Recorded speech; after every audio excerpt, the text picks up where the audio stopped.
peut réellement changer l'issue du conflit et que mourir aujourd'hui est encore plus utile que mourir la veille. C'est à cette catégorie qu'appartenait le lieutenant d'Aulnay-Pradel. Tout le monde, en parlant de lui, laissait tomber le prénom, la particule, le Aulnay, le tiret, et disait simplement Pradel, on savait que ça le foutait en pétard. On jouait sur du velours parce qu'il mettait un point d'honneur à ne jamais le montrer. Réflexe de classe. Albert ne l'aimait pas. Peut-être parce qu'il était beau. Un type grand, mince, élégant, avec beaucoup de cheveux ondulés d'un brun profond, un nez droit, des lèvres admirablement dessinées et des yeux d'un bleu foncé. Pour Albert, une vraie gueule d'empeigne. Avec ça, l'air toujours en colère. Un gars du genre impatient qui n'avait pas de vitesse de croisière. Il accélérait ou il freinait. Entre les deux, rien. Il avançait avec une épaule en avant, comme s'il voulait pousser les meubles. Il arrivait sur vous à toute vitesse et il s'asseyait, brusquement.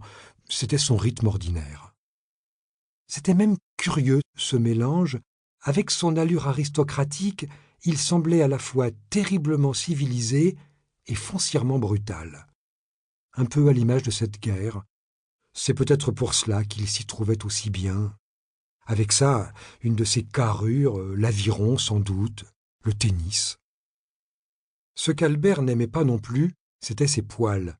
Des poils noirs, partout, jusque sur les phalanges, avec des touffes qui sortaient du col juste au-dessous de la pomme d'Adam.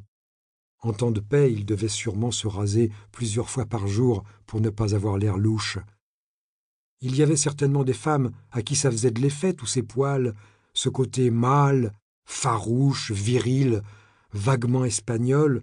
Rien que Cécile, enfin, même sans parler de Cécile, Albert ne pouvait pas le blairer, le lieutenant Pradel. Et, surtout, il s'en méfiait. Parce qu'il aimait charger, monter à l'assaut, attaquer, conquérir, lui plaisait vraiment.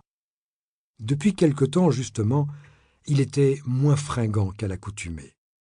Visiblement, la perspective d'un armistice lui mettait le moral à zéro, le coupait dans son élan patriotique. L'idée de la fin de la guerre, le lieutenant Pradel, ça le tuait. Il montrait des impatiences inquiétantes. Le manque d'entrain de la troupe l'embêtait beaucoup. Quand il arpentait les boyaux et s'adressait aux hommes, il avait beau mettre dans ses propos tout l'enthousiasme dont il était capable, évoquer l'écrasement de l'ennemi auquel une dernière giclée donnerait le coup de grâce, il n'obtenait guère que des bougonnements assez flous, les types opinaient prudemment du bonnet en piquant du nez sur leur godillot. Ce n'était pas seulement la crainte de mourir, c'était l'idée de mourir maintenant. Mourir le dernier, se disait Albert, c'est comme mourir le premier, rien de plus con.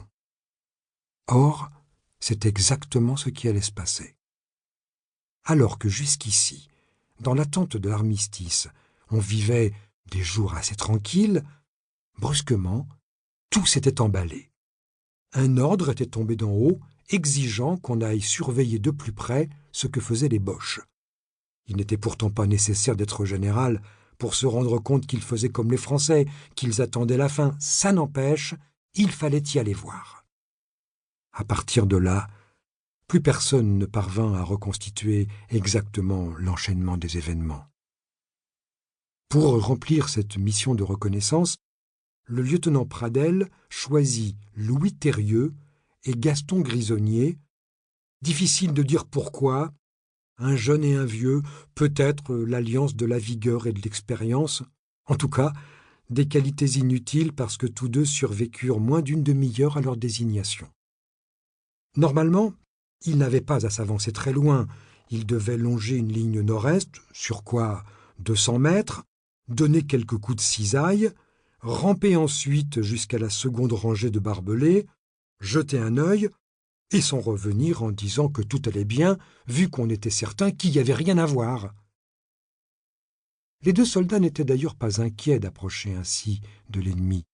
Vu le statu quo des derniers jours, même s'ils les apercevaient, les Boches les laisseraient regarder sans retourner, ce serait comme une sorte de distraction.